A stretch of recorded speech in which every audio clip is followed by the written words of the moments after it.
Assalamualaikum warahmatullahi wabarakatuh.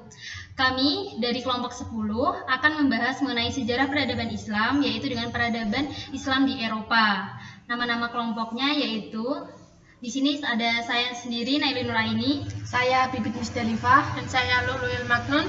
Materi pertama akan dibahas oleh Naili Nuraini. Kepada Naili dipersilakan. Sejarah peradaban Islam di Eropa. Sejarah peradaban Islam di Eropa ternyata sudah tercatat dari abad 7 atau tepatnya 711 Masehi. Kala itu kepemimpinan Tariq bin Ziyad di bawah dinasti Umayyah. Pada masa kepemimpinan Tariq bin Ziyad, pasukan Islam mampu menciptakan peradaban Islam pertama di Eropa dan menciptakan berbagai perubahan-perubahan yang signifikan. Keadaan ini terbilang sebagai kemajuan Islam karena diketahui Islam masuk Eropa ketika di sana sedang pada masa kegelapan atau ketika peperangan berkecambuk. Tariq bin Ziyad memimpin pasukannya menyeberangi Selat Gibraltar dan mampu menaklukkan kerajaan Visigoth pada tahun 711. Tariq bin Ziyad dan pasukannya kemudian membangun peradaban Islam pertama di Eropa. Keadaan ini terbilang gemilang sebagai kemajuan Islam pada masa kala itu. Karena diketahui masa pendudukan Islam di Eropa terjadi setelah 80 tahun wafatnya Nabi Muhammad SAW. Dalam sejarah peradaban Islam di Eropa di bawah kepemimpinan Tariq bin Ziyad tercatat mampu bertahan cukup lama. Diketahui di bawah kepemimpinan Tariq bin Ziyad berlangsung selama 780 tahun lamanya. Selanjutnya, Islam masuk ke Eropa dengan 4 cara. Yang pertama adalah Andalusia, Sisilia, kedatangan orang-orang salib di timur Islam, pertukaran perniagaan antara timur dan barat. Yang pertama yaitu Spanyol atau Andalusia. Islam pertama kali masuk ke Spanyol pada tahun 711 Masehi melalui jalur Afrika Utara. Spanyol sebelum kedatangan Islam dikenal dengan nama Iberia atau Asbania. Kemudian disebut Andalusia. Ketika negeri subur itu dikuasai oleh bangsa Vandal, dari perkataan Vandal inilah orang-orang Arab menyebut Andalusia. Dalam proses penaklukan Spanyol terdapat 3 pahlawan Islam yang dapat dikatakan berjasa memimpin satuan pasukan ke sana. Mereka adalah Tariq bin Ziyad, Tarif bin Malik, dan Musa bin Nusair. Selanjutnya yaitu melalui Sisilia atau Italia. Sisilia masuk ke wilayah kekuasaan Islam setelah pasukan dinasti Akhlabid yang berkuasa di utara Afrika mengalahkan pasukan Bizantium tahun 827 Masehi. Antara dinasti Akhlabid dan kerajaan Bizantium terjadi pertemuan demi pertempuran, berhasil menjejakkan kaki di Pulau Sisilia. Satu persatu kota di pulau itu berhasil direbut. Pada tahun 831 Masehi, kota Palermo yang merupakan kota terpenting di Italia dapat dikuasai umat Islam. Penaklukan daerah Italia terus berlangsung hingga mencapai anti klimaks pada abad ke-9, yaitu pada tahun 871 Masehi saat kota Bari direbut oleh pasukan Kristen dan menjadi pertanda berakhirnya kekuasaan Muslim atas Italia dan Eropa Tengah. Selanjutnya yaitu kedatangan orang-orang salib di timur Islam. Invasi atau Spanyol dan Sisilia memberi arti bahwa suatu waktu Islam hadir di daerah pinggiran Kristen Latin. Namun demikian, invasi tersebut memunculkan reaksi gerakan perang salib pada abad ke-11. Selama perang salib ini telah mengakibatkan terjadinya tukar-menukar pengaruh budaya di antara mereka, atau lebih tepatnya penerimaan orang-orang Eropa atas corak-corak kebudayaan Islam. Selanjutnya, orang-orang salib menetap di timur Islam cukup lama, sejak abad ke-5 Hijriah sampai abad ke-7 Hijriah. Karenanya terjadi hubungan yang intensif dengan seluruh peradaban Islam yang mengagumkan mereka. Akan tetapi para cendekiawan mereka tidak menutup diri untuk mengambil seluruh peradaban Islam yang disaksikannya. Selanjutnya yaitu pertukaran perniagaan antara timur dan barat. Peristiwa ini terjadi sejak datangnya bangsa Fatimiyah di Mesir dan menjadikan Mesir sebagai pusat politik, perdagangan, dan kebudayaan. Karena itu penyerangan Mongol di Irak menjadikan Mesir sebagai Ka'bah peradaban Islam di era dinasti Mamalik, sebagai telah dikatakan Ibnu Khaldun. Mesir telah membantu kemajuan peradaban di Eropa. Adapun kota-kota di Eropa seperti Pisa, Genova, Napoli, Venice, Firenze memiliki hubungan dagang dengan Mesir. Kota-kota inilah yang kemudian menjadi bangkitnya Eropa atau dikenal dengan Renaissance, serta menjadi cikal bakal peradaban modern di Eropa. Selanjutnya mengenai hasil budaya akan dijelaskan oleh saudari Bibit. Kepada Bibit dipersilahkan. Baik, selanjutnya adalah hasil budaya. Yang pertama yaitu dalam bidang filsafat. Filsafat berkembang pesat di era dinasti Umayyah Spanyol. Hal itu ditandai dengan munculnya aliran filsafat yang didirikan Ibn Rushd. Averroes, begitu ia kerap dipanggil di barat, mengembangkan aliran filsafat sekuler. Bahkan Dia dipandang sebagai bapak aliran filsafat sekuler di Eropa. Buah pikirnya sangat berpengaruh di Eropa Barat. Dia adalah filsuf yang mengembangkan konsep eksistensi mendahului esensi. Filsuf lainnya yang terkenal di Andalusia adalah Ibnu Tufail. Selanjutnya adalah dalam bidang astronomi. Astronomi mencapai puncak kejayaan di era Kekhalifahan Umayyah Spanyol pada abad ke-11 dan 12 Masehi. Ibnu Haytham menjadi salah satu seorang astronom asal Andalusia yang pertama kali mengubah konfigurasi Ptolemeus. Pada akhir abad ke-11 Masehi, astronom Andalusia bernama Al-Zarqa alias Althusser menemukan bahwa orbit planet itu adalah edaran eliptik, bukan edaran sirkular. Penemuan astronomi yang penting lainnya dicetuskan Ibnu Bajjah. Ia juga mengusulkan adanya galaksi Bima Sakti.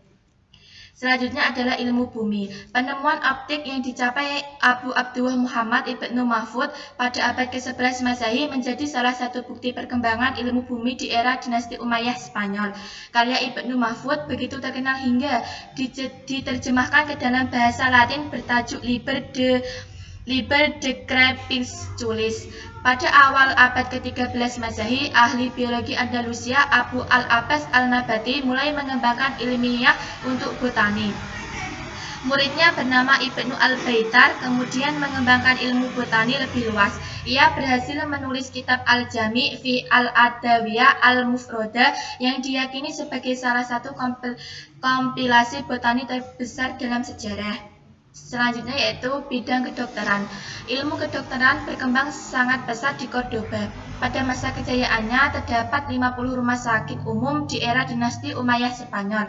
Salah satu dokter termasyhur dari Andalusia adalah Abu al-Qasim al-Zahrawi.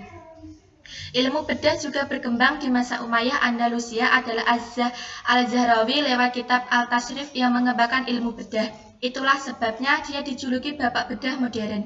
Tak cuma soal teknik dan metode bedah kedokteran yang dikembangkan, ia juga berhasil membuat alat bedah sendiri. Saat itu, dokter dan ahli bedah muslim menggunakan alkohol sebagai antiseptik untuk menyembuhkan luka. Selanjutnya yaitu psikologi.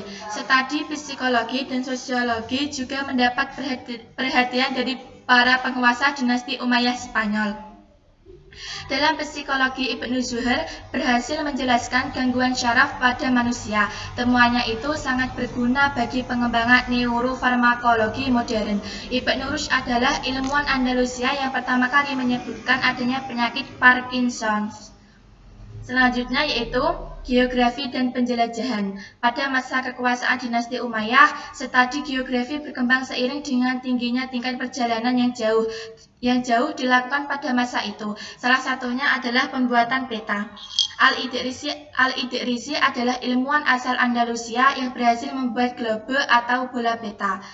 Para geografer dan penjelajah dari Andalusia juga mengembangkan teknologi navigasi seperti Baculus, para penjelajah musim dari Spanyol Islam, juga diyakini sebagai penemu benua Amerika sebelum Columbus. Selanjutnya yaitu di bidang teknologi. Pada masa kejayaan Islam di Spanyol, beragam teknologi bermunculan. Hal itu ditopang oleh pesatnya industri dan ilmu pengetahuan. Teknologi kincir air dan angin digunakan untuk pabrik kertas, pabrik baja, dan pabrik pangan. Selain itu, teknologi bandungan serta pengatur air untuk irigasi juga muncul di peradaban Spanyol Muslim. Di Spanyol Islam pula, Abbas Ibnu Firnas menemukan cikal bakal pesawat terbang dan parasut. Selanjutnya, kemegahan fisik. Pembangunan fisik yang paling menonjol adalah pembangunan gedung-gedung, seperti pembangunan kota, istana, masjid, pemukiman, taman-taman. Di antaranya pembangunan yang megah adalah Masjid Cordova yang dibangun pada masa Abdul al-Rahman al-Dakhili. Selanjutnya, tentang faktor kemajuan akan dibahas oleh Mbak Lu'lu'il Maknun. Oke, saya akan melanjutkan materi yaitu faktor kemajuan. Faktor kemajuan yang pertama yaitu toleransi beragama ditegakkan oleh para penguasa terhadap penganut agama Kristen dan Yahudi. Yang kedua, adanya penguasa-penguasa yang kuat dan berwibawa. Dan yang terakhir, meskipun ada persaingan yang sengit, hubungan budaya dari timur dan barat tidak selalu berupa peperangan. Selanjutnya yaitu faktor kemunduran. Yang pertama, konflik Islam dengan Kristen. Pada awalnya, penguasa Muslim tidak melakukan Islamisasi secara sempurna karena mereka sudah merasa puas dengan hanya menagih upeti dari kerajaan-kerajaan Kristen, taklukannya, dan membiarkan mereka mempertahankan hukum dan adat mereka. Namun demikian, kehadiran Arab Islam telah memperkuat rasa kebangsaan orang-orang Spanyol Kristen. Hal itu menyebabkan kehidupan negara Islam di Spanyol tidak pernah berhenti dari pertentangan antara Islam dan Kristen. Pada abad ke-11 Masehi, umat Kristen mengalami perkembangan pesat, sedangkan umat Islam mengalami kemunduran. Yang kedua, tidak adanya ideologi pemersatu. Kalau di tempat-tempat lain, para mukhalaf diperlakukan sebagai umat Islam yang sederajat di Spanyol, sebagaimana dijalankan Bani Umayyah di Damaskus. Orang-orang Arab tidak pernah menerima orang-orang pribumi. Sampai abad ke-10, mereka masih memberi istilah ibad dan mu'alladin kepada para mukhalaf, suatu ungkapan yang dinilaikan merendahkan. Akibatnya, kelompok-kelompok etnik non-Arab yang ada sering menggerogoti dan merusak perdamaian. Hal itu mendatangkan dampak besar terhadap sosial ekonomi negeri tersebut. Hal ini menunjukkan tidak adanya ideologi yang dapat memberi makna persatuan, di samping kurangnya figur yang dapat menjadikan personifikasi ideologi tersebut. Selanjutnya yakni kesulitan ekonomi. Pada pertengahan masa Spanyol, para penguasa membangun kota dan mengembangkan ilmu pengetahuan dengan sangat serius, sehingga lalai membina perekonomian. Akibatnya, timbul kesulitan ekonomi yang amat memberatkan dan mempengaruhi kondisi politik dan militer. Yang keempat yaitu tidak jelasnya sistem peralihan kekuasaan. Hal ini menyebabkan rebutan kekuasaan di antara ahli waris. Bahkan karena inilah kekuasaan Bani Umayyah runtuh dan Taif muncul. Granada yang merupakan pusat kekuasaan Islam terakhir di Spanyol jatuh ke tangan Ferdinand dan Isabella. Di antaranya juga disebabkan permasalahan ini. Yang kelima yaitu keterpencilan. Spanyol Islam bagikan terpencil dari dunia yang lain. Ia selalu berjuang sendirian tanpa mendapat bantuan kecuali dari Afrika Utara. Dengan demikian, tidak ada kekuatan lagi yang mampu membebaskan kebangkitan Kristen di sana. Terima kasih. Itu tadi merupakan presentasi dari kami kelompok 10 tentang peradaban yang ada di Eropa. Sekian dari kami. Kurang lebihnya kami mohon maaf yang sebesar-besarnya. Wabillahi taufiq wal hidayah. Wassalamualaikum warahmatullahi wabarakatuh.